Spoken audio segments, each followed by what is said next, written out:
नमस्कार दोस्तों, स्वागत है आपके अपने चैनल आईएएस एनालिसिस में। पहलगाम नरसंहार के बाद पूरा देश आक्रोशित है। वहीं पाकिस्तानी मंत्रियों के भड़काऊ बयान रुकने का नाम नहीं ले रहा है। बिल्कुल ये लोग आग में घी डालने का काम कर रहा है। लेकिन इस बार भारत की नसों में खौलता लहू कुछ और ही कहानी बयां कर रही है। हर भारतीयों की आंखों में बस एक ही उम्मीद है, इस बार ऐसा जवाब दिया जाए कि पाकिस्तान फिर कभी सिर उठाने की जुर्रत न कर सके। देखा जाए तो वह अंदर से सड़ चुका है, एक जर्जर वृक्ष हो चुका है, खोखला, सूखा और गिरने के कगार पर। अब बस एक आखिरी धक्के की जरूरत है, क्योंकि उसकी आर्थिक हालत तबाह है, लोगों का सरकार से विश्वास उठ चुका है और गृह युद्ध जैसे हालात बन चुके हैं। इन सबके बीच पाकिस्तानी सेना अपनी नाकामियों को छुपाने के लिए कश्मीर में आतंक का सहारा ले रही है। मगर अब सवाल यही है, आखिर कब तक हम सहते रहेंगे, कब तक वो बचते रहेंगे। तो चलिए टॉपिक को शुरू करते हैं, ताकि आप लोग इन सारे डायमेंशन को विस्तार से समझ पाए। नए लोग हैं तो चैनल को सब्सक्राइब जरूर कर लीजिए। शुरू करते हैं हम लोग भारत की कूटनीतिक पहल से, चूंकि हाल ही में सीनियर डेलीगेट्स अफगानिस्तान के विदेश मंत्री आमिर खान मुत्ताकी से मुलाकात की हुई है। इससे पहले देखा जाए तो अफगानिस्तान ने पहलगाम आतंकवादी हमले की कठोर निंदा की थी और कहा था कि इस तरह की घटनाएं क्षेत्र में शांति और स्थिरता की कोशिशों को यहाँ पे कमजोर करता है। देखा जाए तो भारत की काफी एक जबरदस्त कूटनीतिक पहल है। ऐसे समय में पहल की जा रही है जहाँ पे अफगानिस्तान और पाकिस्तान के रिश्ता ऑलरेडी काफी टेंस है।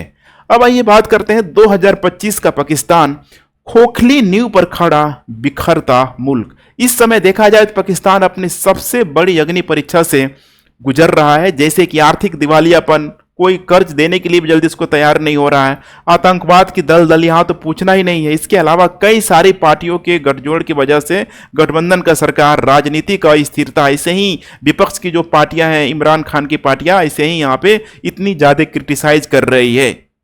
देखा जाए तो बिल्कुल ही हालात यहाँ पे 1971 के पूर्वी पाकिस्तान जैसे दिखने लगे हैं, जब एक नया मुल्क बांग्लादेश अस्तित्व में आया था। आज वही बिखराव पाकिस्तान के चारों ओर मंडरा रहा है। कुछ रणनीतिक विश्लेषकों का यहाँ पे मानना है कि पाकिस्तान अब 5 टुकड़ों की ओर बढ़ रहा देश बन चुका है। देख पा रहे हैं यहाँ पे, अगर इसके हम लोग बाउंड्री की बात करें तो उसकी 4 सीमाएं हैं। एक तरफ देखेंगे तो चाइना से साथ साझा करता है, इधर ईरान से, इधर अफगानिस्तान से और इधर हो जाएगा यहाँ पे भारत से।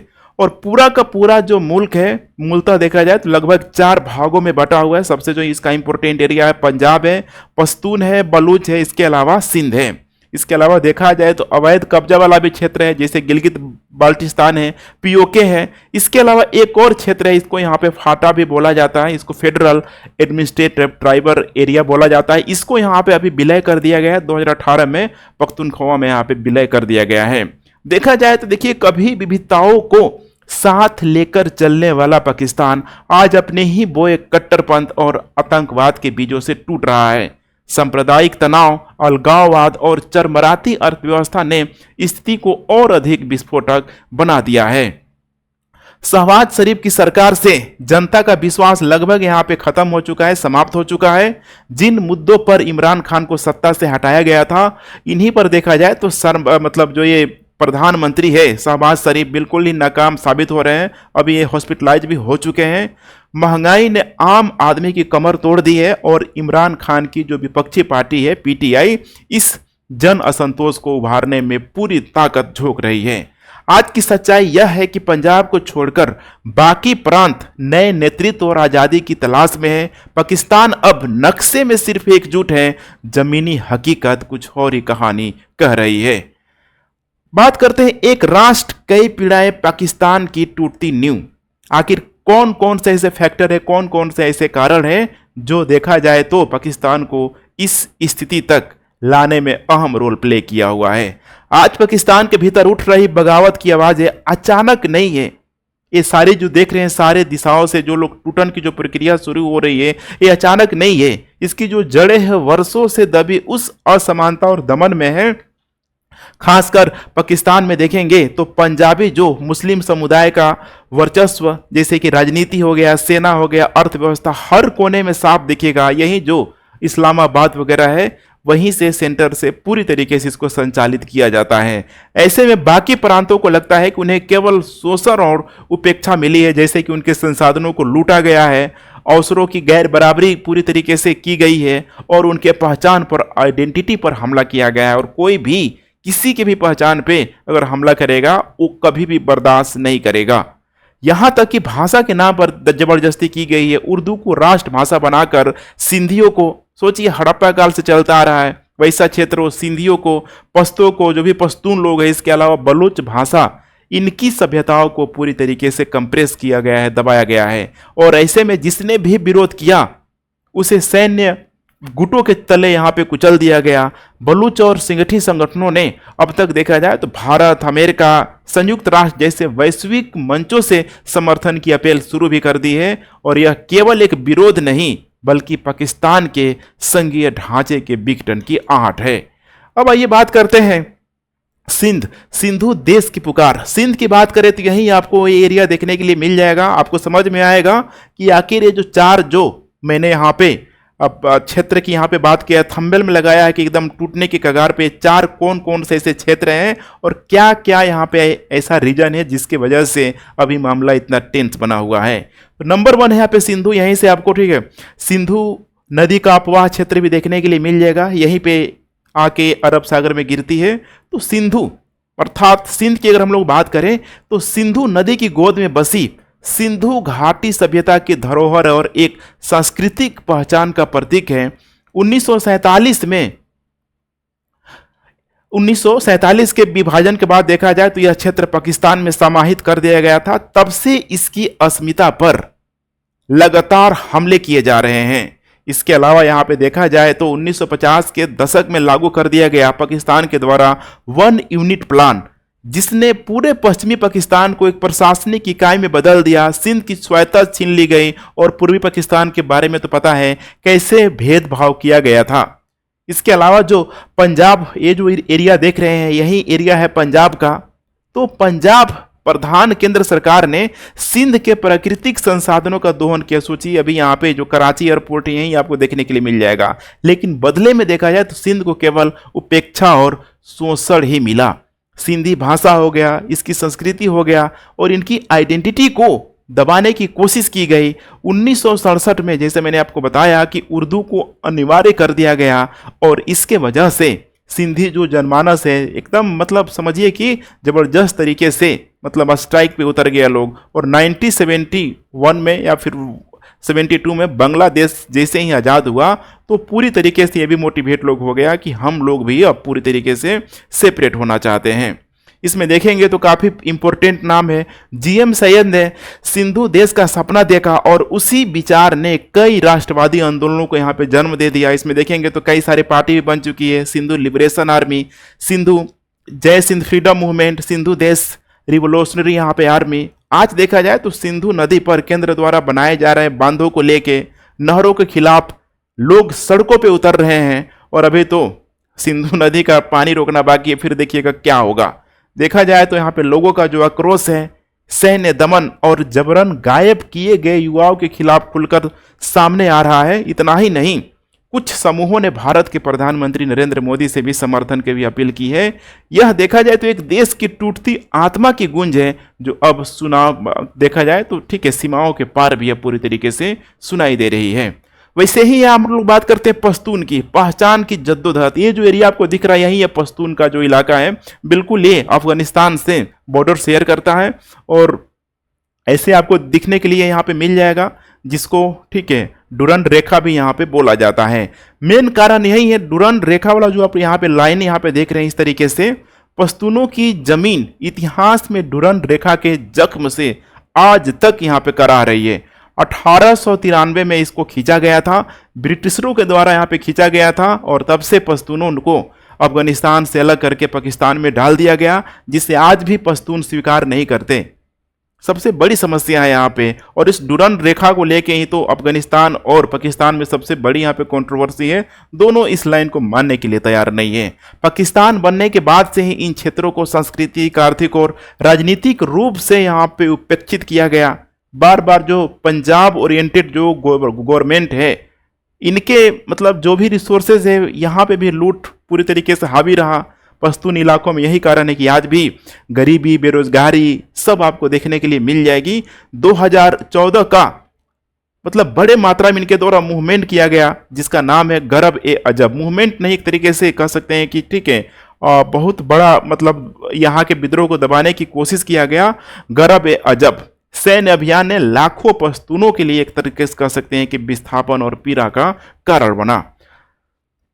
इसके बाद पश्तून तहब्बुज मूवमेंट यहाँ बना। देखेंगे जहां जहां पे जिन जिन एरिया में जितना यहाँ पे पाकिस्तान गवर्नमेंट के द्वारा उसकी आर्मी के द्वारा सप्रेस करने की कोशिश किया, तो स्वाभाविक सी बात है कि उन्हीं लोगों में से कुछ न कुछ यहाँ पे गुट बनाया गया। जैसे कि यहाँ पे बना लिया गया पश्तून तहब्बुज मूवमेंट। यह एक शांतिपूर्ण आंदोलन था जो गायब किए गए मतलब जो भी लोग थे यहाँ पे फर्जी मुठभेड़ में मारे गए या फिर सैन्य दमन के खिलाफ यहाँ पे खड़ा हुआ था, लेकिन इसे भी देशद्रोह और देश विरोधी यहाँ पे करार दे दिया गया।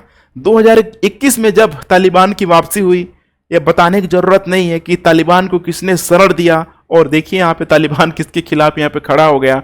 तो 2011 में तालिबान की वापसी और उसके बाद टीटीपी और आईएसकेपी के बढ़ते आतंकी हमलों ने इस क्षेत्र को एक बार फिर आतंक और खून खराबे के दलदल में ढकेल दिया है पूरी तरीके से। तो समस्या है यहाँ पे, जिसने पाला बोलते हैं ना, कहावत है शाम को जितना दूध पिलाओगे डसना तो नहीं छोड़ेगा।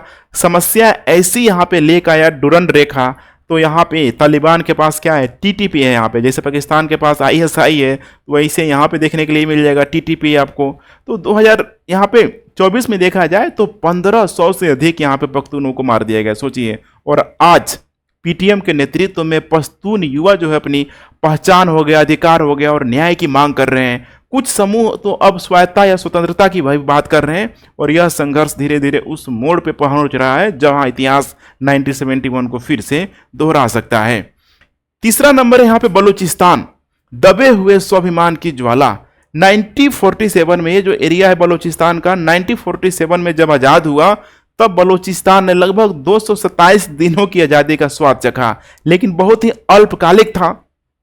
1948 में पाकिस्तान ने इसको बलपूर्वक पूरी तरीके से विलय कर लिया, हड़प लिया। तभी से संघर्ष की चिंगारें सुलझने लगी। हर दशक में देखेंगे तो बलूचों के द्वारा पाकिस्तान सरकार के खिलाफ आवाज उठाई गई। 1948 में, 1958 में, 1962 में, 1973 में, और हर बार पाकिस्तान गवर्नमेंट के द्वारा इन बलूचों को मतलब दबा दिया गया, सैन्य टैंकों के माध्यम से, बंदूकों के माध्यम से, गोलियों के माध्यम से। देखा जाए तो ये जो एरिया है इतना ये रिच मतलब मिनरल्स रिच यहाँ पे एरिया, अगर इसको काट दिया जाए तो फिर पाकिस्तान में कुछ बचता ही नहीं है। यहाँ पे प्राकृतिक गैस हो गया, सुई गैस हो गया, सुई तेल गैस हो गया, सोना हो गया, तांबा हो गया।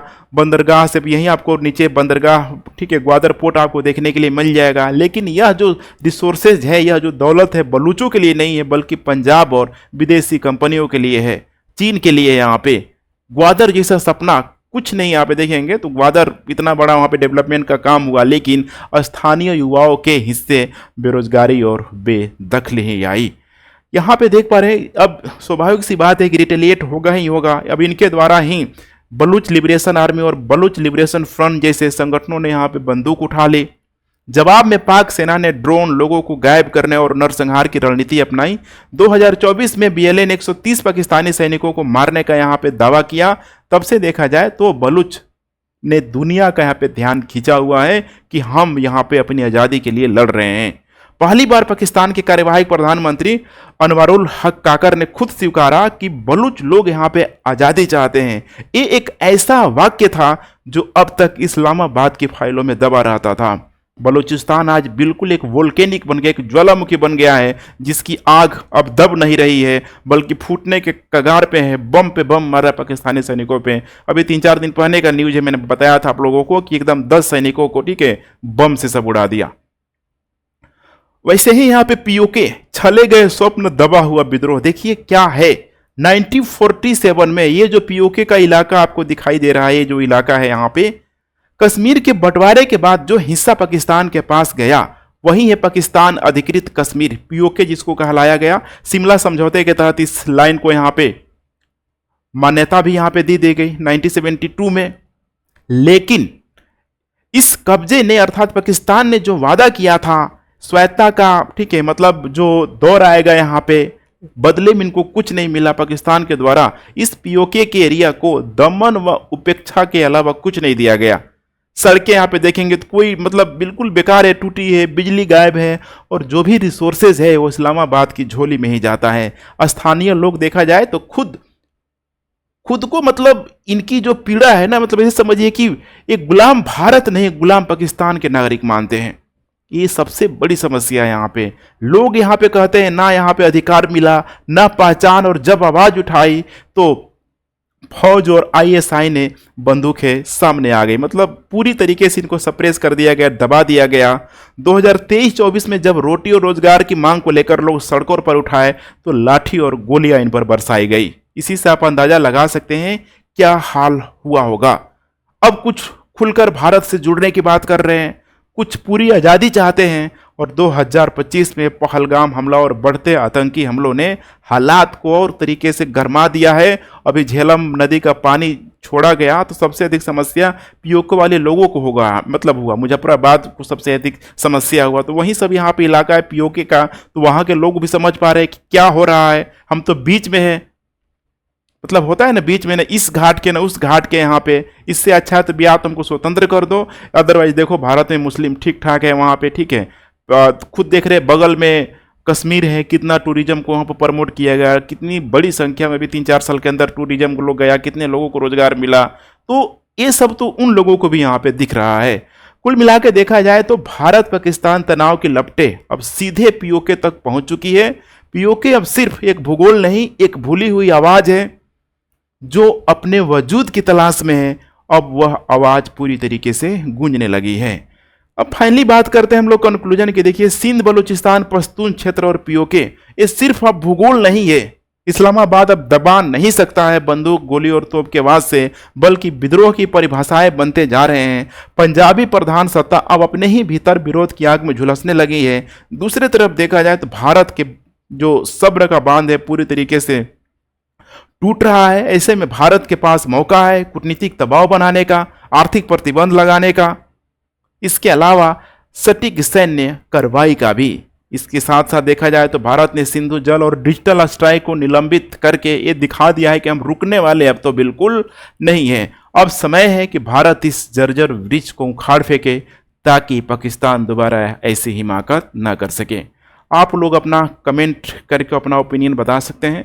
Thanks for watching. जय हिंद।